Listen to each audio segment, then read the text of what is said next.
ترکی کے صدر رجب طیب اردوغان نے چند ماہ قبل ایک بہت بڑے مجمع میں تقریر کرتے ہوئے ایک واقعہ سنایا۔ مجمع نے بہت غور سے اسے سنا۔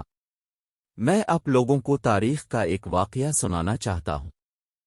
منگول سلطنت کے بانی چنگیز خان کے پوتے کا نام ہلاکو تھا۔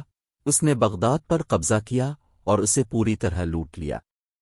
بعض حوالوں کے مطابق اس نے 2 لاکھ اور بعض کے مطابق 4 لاکھ انسانوں کو قتل کیا۔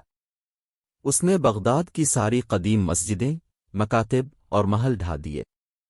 یہ ساری قیامتیں ہلاکو نے برپا کیں۔ اسی ظالم حکمراں نے، جو بہت دور سے آیا تھا، ایک حکم جاری کیا کہ وہ بغداد کے سب سے بڑے عالم سے ملنا چاہتا ہے۔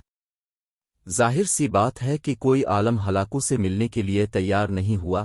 آخر کار قادہان نام کا ایک کم عمر نوجوان، جس کی ابھی داڑھی بھی نہیں نکلی تھی اور ایک مدرسے میں معلم تھا، ہلاکو کا سامنا کرنے کے لیے راضی ہو گیا۔ میں چاہتا ہوں کہ آپ لوگ اس واقعے کو بہت غور سے سیریس ہو کر سنیں۔ ہلاکو سے ملنے کے لیے جاتے ہوئے قادہان نے اپنے ساتھ ایک اونٹ، ایک بکرا اور ایک مرغا بھی لے لیا۔ نوجوان عالم قادہان ہلاکو کے خیمے کے پاس پہنچا اور ہلاکو سے ملنے اندر چلا گیا۔ ہلاکو نے نوجوان عالم سے پوچھا، مجھ سے ملنے اور میرا سامنا کرنے کے لیے بغداد والوں کے پاس تمہارے سوا کوئی اور نہیں تھا؟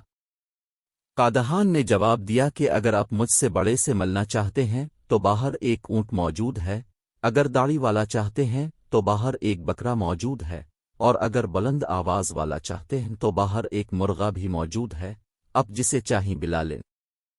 ہلاکو بھانپ گیا کہ اس کے سامنے کھڑا ہوا شخص کوئی عام آدمی نہیں ہے۔ تب ہلاکو نے اس سے پوچھا، یہ بتاؤ کہ میرے یہاں آنے کی وجہ کیا ہے؟ نوجوان نے اسے بہت گہرا جواب دیا۔ اس نے کہا، ہمارے اعمال اور ہمارے گناہ تمہیں یہاں لائے ہیں۔ ہم نے اللہ کی نعمتوں کی قدر نہیں کی، اس کی نافرمانیوں میں آگے بڑھتے گئے۔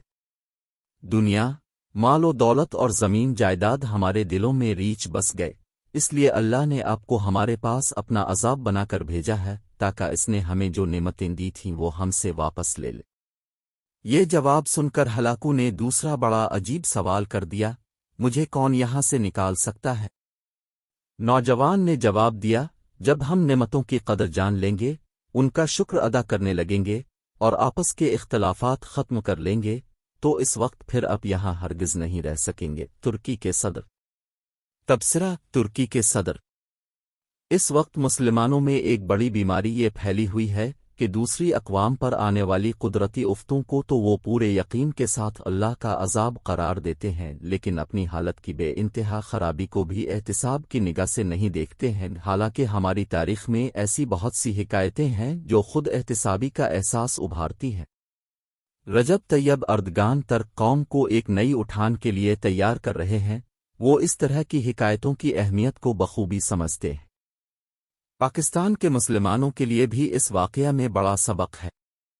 اللہ کے تنبیہی عذابوں کو دوسروں کے یہاں نہیں بلکہ خود اپنے یہاں دیکھنے کی ضرورت ہے، ورنہ غفلت اور بے عملی کے پردے اور زیادہ دبیز ہو جائیں گے اور صبح امید اور دور ہو جائے گی۔